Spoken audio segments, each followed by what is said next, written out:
So, good morning. Magandang gabi everyone. This is Popo ng Pinas. And titesting natin yung bagong bili natin na isa 360 Expo. So, yan na pwede mangyari sa daan. So, kailangan meron talaga tayong ito. Sa Wanayala. So, it's 6:59 p.m.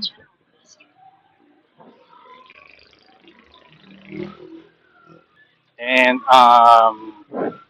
sa ngayon, titesting natin yung isa 360 X2 for traveling testing natin. And hindi ko sure kung mabibigyan ko kayo ng magandang quality ng video.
Pops, 18% na lang yung kaltas natin ngayon.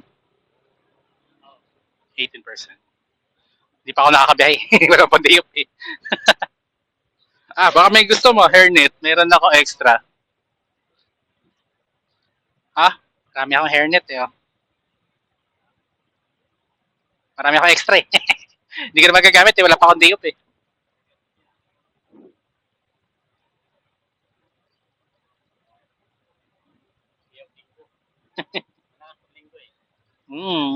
Pagka linggo, day off, nakakabiyahe naman ako kahit pa paano.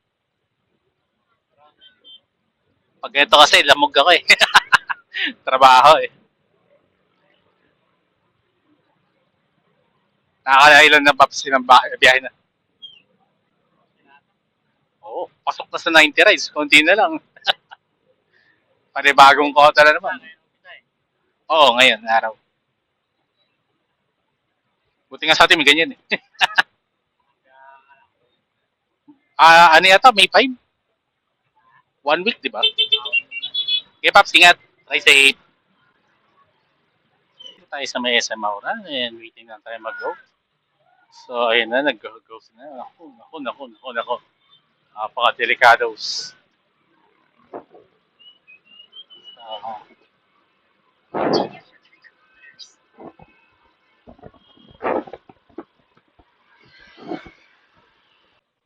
Jackpot na, Paps.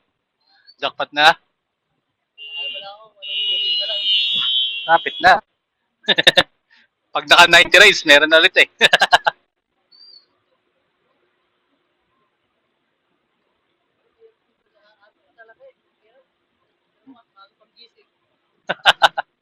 Yun lang.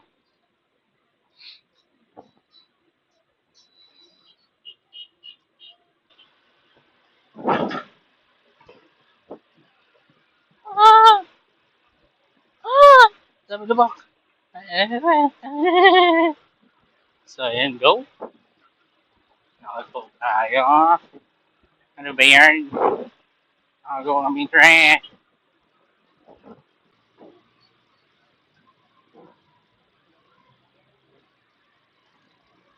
So, na-connect din yung forest center ko sa Insta360, which is good na hindi na ako gagastos ng malaki sa pagbibideo at pagkuha ng walang kahirap-hirap na bagay.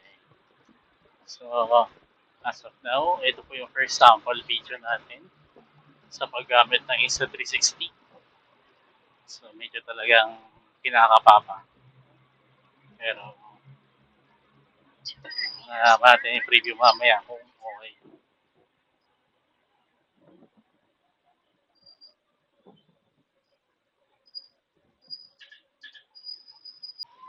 Pasok ka, wala na, hindi ka na binigyan. Binigyan ka na kanina, ayaw mo eh.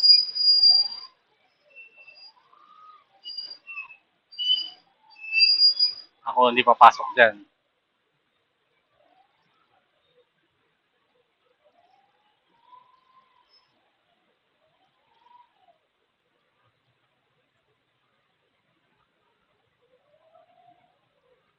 Oh, so naglo-loop siya every 10 minutes.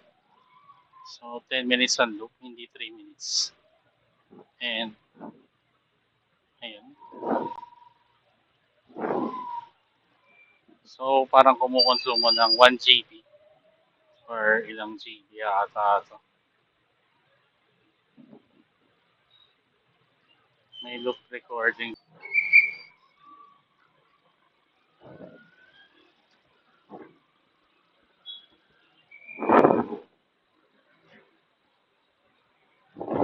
So ayan, dito yung aming Jabberwockies.